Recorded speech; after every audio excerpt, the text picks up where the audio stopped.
January 17, 1944. The gray-blue waters of the Bismarck Sea roll beneath a low, unsettled sky. Wind cuts across the decks of Japanese transport ships pushing southward, their wakes thin and disciplined, their steel hulls heavy with men and supplies. Above them, clouds hang like a false shield. The sea smells of oil and salt. Engines thrum steadily. To those aboard, movement itself feels like protection. Ships that move, they believe, do not die easily.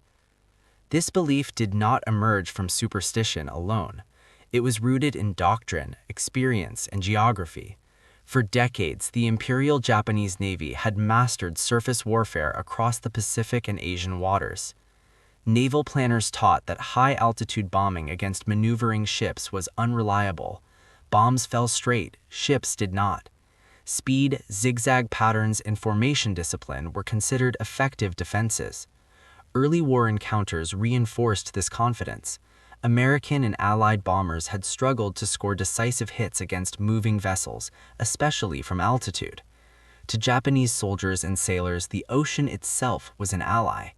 But by 1943 and 1944, the war had changed shape in the air. The United States Army Air Forces had transformed bombing from a blunt instrument into a system. New tactics emerged, born of brutal trial and error in the Southwest Pacific under commanders like General George C. Kenney.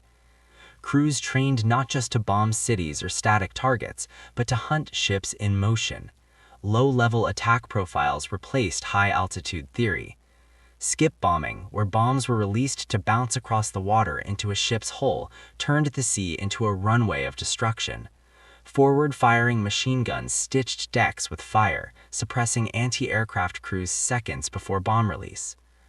For the Japanese soldiers aboard transports, expectations lagged behind reality.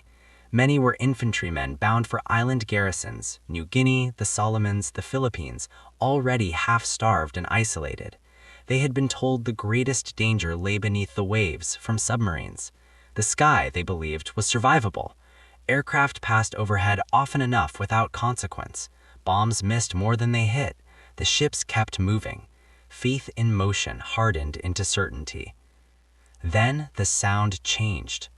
American bombers did not announce themselves with distant thunder from high altitude. They came low, engines roaring like tearing metal, filling the air with an overwhelming mechanical presence.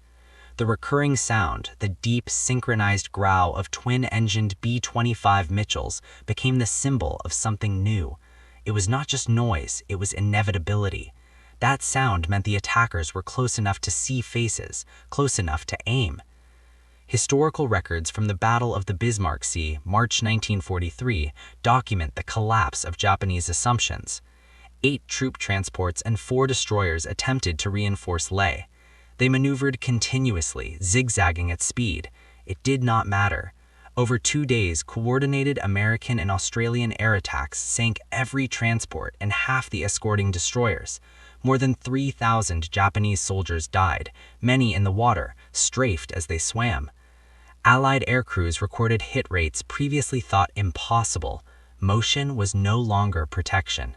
Japanese after-action reports, fragments of which survived the war, reveal the shock. Officers noted that ships were struck even while turning at full speed. Survivors described bombs that ran across the sea and struck the hull at waterline. The ocean, once a shield, had become a trap. American abundance of aircraft, fuel, trained crews meant attacks came in waves, relentless and methodical. There was no pause to regroup, no window to escape. The transformation was psychological as much as tactical. Japanese soldiers, raised on the belief in spiritual endurance and naval superiority, now confronted a force that treated warfare as an industrial process.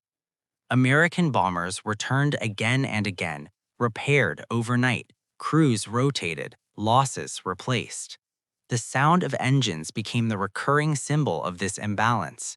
Where Japanese forces rationed fuel and airframes, the Americans seemed inexhaustible. This realization spread beyond the Bismarck Sea.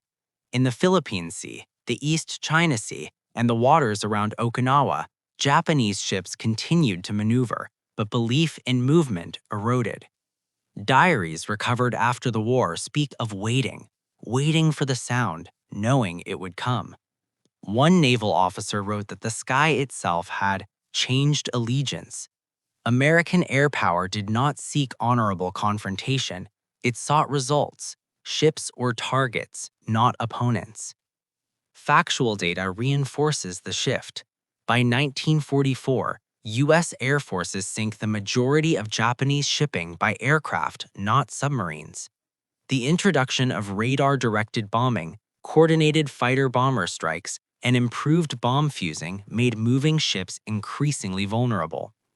American training manuals explicitly dismissed earlier assumptions, stating that properly executed low-level attack renders ship maneuver ineffective. Doctrine had caught up with experience. For the soldiers aboard those ships, the lesson was immediate and unforgiving. Motion did not equal safety. Discipline did not guarantee survival. The ideology of control, of mastering environment through will and tradition, collapsed under the weight of industrial warfare. American bombers were not just machines, they were expressions of a system that valued logistics, adaptation, and overwhelming capacity. The recurring engine sound followed survivors into memory. It was heard in dreams, recalled in silence. It symbolized more than fear. It represented a new reality, that democracy, for all its internal disorder, could mobilize abundance with terrifying efficiency. Factories thousands of miles away translated into bombs striking a turning ship at sea. Individual bravery could not outrun mathematics. In the war's final year, Japanese strategy increasingly abandoned large-scale troop convoys by sea. Supplies moved at night in small craft or not at all. The sky belonged to the Americans. What began as disbelief hardened into resignation. The sound of engines no longer prompted hope of escape, only calculation of seconds remaining. And so, the moving ship, once a symbol of control and momentum, became a floating reminder of vulnerability. American bombers proved that freedom of movement meant little when confronted by freedom of production, training, and adaptation.